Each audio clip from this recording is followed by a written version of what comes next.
Hello, welcome back. So in this part, we are going to solve this example one, which is basically we have to design a built-up section. So in this case, it says design a laced column. In this, we have to design lacing system.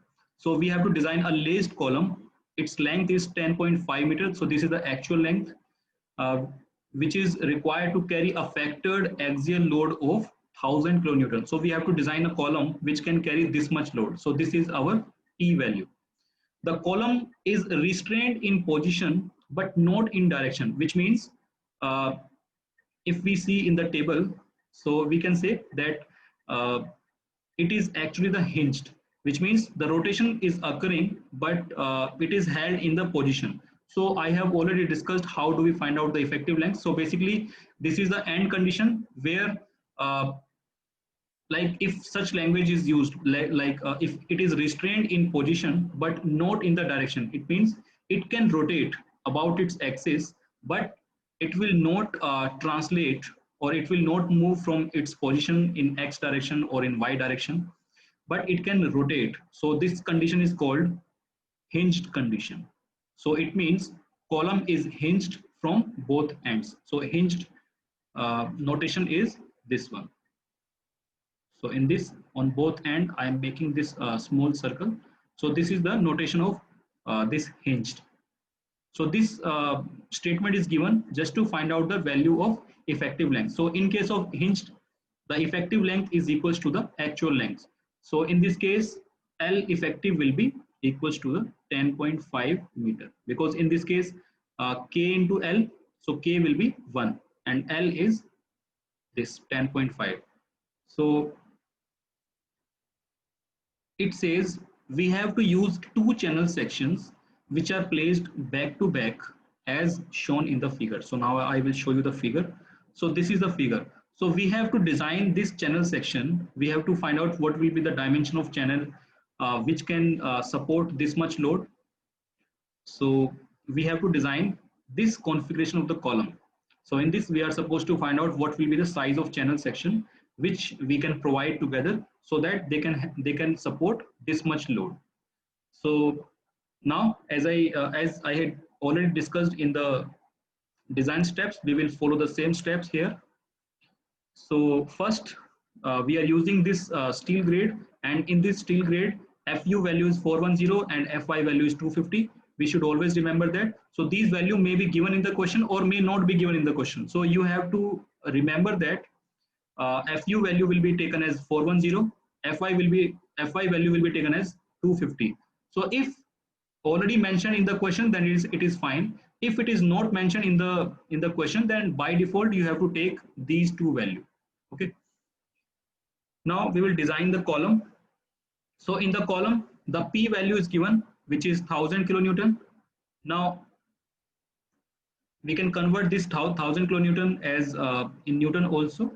Now actual length of the column is given as 10.5. So effective length of column, as I said that there are hinged connection in the column, so it will be equals to the actual length. So effective length will be equals to the uh, actual length, which is 10.5. So here you can see this value is for K and this value is for the L. So in this case, L will be equals to K into L, which is 10.5 meter. Now, as I said that we are supposed to assume FCD value. So either we assume lambda value or we assume directly the value of FCD as say 0.6 times of Fy. So 0.6 times of Fy will be multiplied by 250, then it will give us 150 MPa. So as I written here, let the design axial compressive stress for the column be 150. So design axial compressive stress is actually the FCD. So we call it design compressive stress. So we have assumed the value of FCD. Now we can easily calculate the effective area required to support this load. So as an initial assumption, we are going to find out the area required. So area required will be P upon FCD. So FCD value is 150 and P value is this one. And solving this, we get the required area as 6666. So this is the area which will be required. So now as the area is required, now this area is for two channel section. This area will be for the two channel section, as in the question it is already mentioned that we have to use two channel section which will be back to back like this, and both channel section should be same. It should not be like one channel section is of different dimension and the other channel section is of different dimension. No, it will always be of same dimension. So cross sectional area of one channel section will be 666.67 divided by 2. So it means we will have to find out 3333.6, I mean 33, something like this. So this is the area of cross section for one channel section. So once we find out one channel section, which will be around this one, then multiplying by 2, we can find out the another channel section. So this is the value that we will look for in the steel table. So I have already explained the process. How do we select the section from the steel table? So we will select channel section which is ISMC. So in the ISMC page of steel table, we go to there and then we will select the section which will be having cross sectional area higher than this value. So I assume that you have checked the steel table. So now from the steel table, we will use this section first, which is ISMC 250. Now ISMC 250 is having the cross sectional area, all the properties like this one. So in this case, we were looking for the section which will have this much area, but ISMC 250 has this much area, which is more than this, which is okay. Now we will note down other property also. So this is the RYY of single channel section, which is 23.8. Then IZZ, which is the moment of inertia about Z axis. Then CYY value is also required. We will see where it will be required. Similarly, RZZ value, thickness of flange, IYYB, all these value we can find out from the steel table. Now, if we look at the area provided, so this is for single channel section. So if we look at total cross sectional area, it will be 2 times of 3867, which is 7734. So you can see it is greater than 6666.67. So it is greater than this. So we can say that it will be fine. Now coming to our design, in the I have already explained this. In the design of built-up column with two sections, the sections that we are going to, I'm again showing you, these are the two sections. So I'm talking about these two sections. So it says the sections are so spaced that the least radius of gyration of the built-up section becomes as large a value as possible. So basically, we have to place them. I mean, we have to find out this distance. So this distance, which will give us RZZ equals to RYY. So ultimately, now I am assuming that RZZ and RYY both are equal. And as you see, generally RZZ is higher than the RYY. So here, what we are going to take is R minimum will be equals to RZZ equals to RYY. So this is the condition that we are going to use. And based on this condition, we will find out this distance. So ultimately, we have to find out at how much distance we have to keep these two sections so that RZZ and RYY will become equal. So the same line I have written here, that we have to space these two sections such that RYY and RZZ becomes equal. Now, therefore, what we are going to do is the radius of gyration about the y-axis is to be increased. As I said, RZZ value is higher one and RYY value is the lower one, which means we have to increase the RYY value. And we can increase this value up to RZZ because this is the higher one. So if both the value is higher one, then the stability of the section will be increased and it will be having more load carrying capacity. So that is why we are going to do this. So that is why we are saying that radius of gyration about the y-axis will is increased so that it becomes equal to or more than the radius of variation about ZZ axis. Because our column is strong in ZZ axis, we have to make it strong along Y axis also.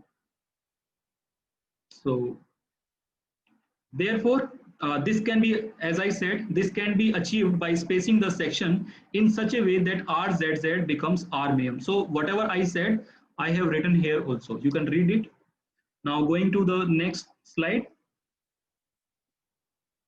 So now we are going to find out L by RZZ, which is the lambda, which is the slenderness ratio. So L by RZZ is slenderness ratio about the Z axis. So as I said that RYY will be equals to RZZ. So whatever value we adopt, we will have the same lambda value, because ultimately we have taken this assumption that we are going to equate them with each other so that RYY is increased to this value. So Ly by L by RZZ we will find out, which is effective length 10.5 meter multiplied by 10 to the power 3, so that we can have the value in mm, because RZZ value is already in mm. So lambda value will be 105. Now why we are getting the lambda value? To find out actually the value of actual FCD, because initially we have assumed the value of FCD, but now we have chosen the section which is channel section, so we have to find out actual design stress for the chosen ISMC 250. Okay, so for that we are finding the lambda value. Now in the IS code there is a clause, so we will go to this clause, and in this clause there is a special instruction which is being given when which we have to take care of while designing the built up section. So first I will show you this clause number and then I will talk about it later. So there you can see this is the clause 7.6.1.5, and now here it says the effective slenderness ratio of laced column. We are designing the laced column, so it says that effective slenderness ratio of the laced column shall be taken as 1.5 times of KL by R. So the slenderness ratio that we have calculated in the slide, it should be increased by 5%, or it should be multiplied by 1.05 so that we can have the effective slenderness ratio. It is being done in case of laced column. So basically what we are going to take is we are taking a little higher value of lambda so that we are on the conservative side.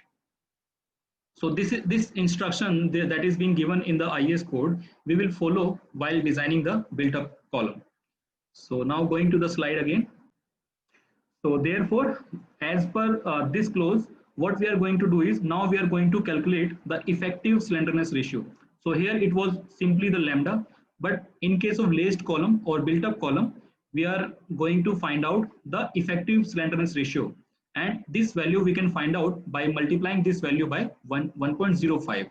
So the same is being done here also. There you can see it is being multiplied by 1.05 to get the effective value. And the effective value of slenderness ratio here is 110, and it is again less than the 180. So this value is as per the table number 3, and I have already shown you in the previous lecture, so you can refer to this table number 3. So from table 3 we have found this permissible limit of lambda. So it is less than this, then we can say that our section, our column is okay. Now after calculating the value of slenderness ratio, and we already have the value of FIS 250, we can now find out the actual value of FCD, this one. So by going to the table 9C, as I said, but our column belongs to buckling class C, so we will always find FCD value from table 9C of the IS 800. So by going to that table, we find out FCD value as by interpolating. So FCD value we find out as 93.61 MPa, which is megapascal or Newton per mm square. Now, therefore, now we can find out the actual load carrying capacity of the section that we have chosen, which is ISMC MC 250. So we have chosen this section. So now we are going to find out the actual load carrying capacity of this section by multiplying with effective area with the FCD value that we have calculated, this one. So by putting the value, and effective area will be the total cross-sectional area of the ISMC that we have chosen, which is 7734. Now by multiplying this, now you can see here the load carrying capacity of these two channel section is 723.98, while the load for which we have to design the built up column is 1000 kilonewton, which means our column is failing. Our section that we have chosen from the steel table, this one ISMC 250, it is not sufficient. It cannot carry, it cannot support this much load because its load carrying capacity is only 723. It means our section is not safe, which means we have to redesign it.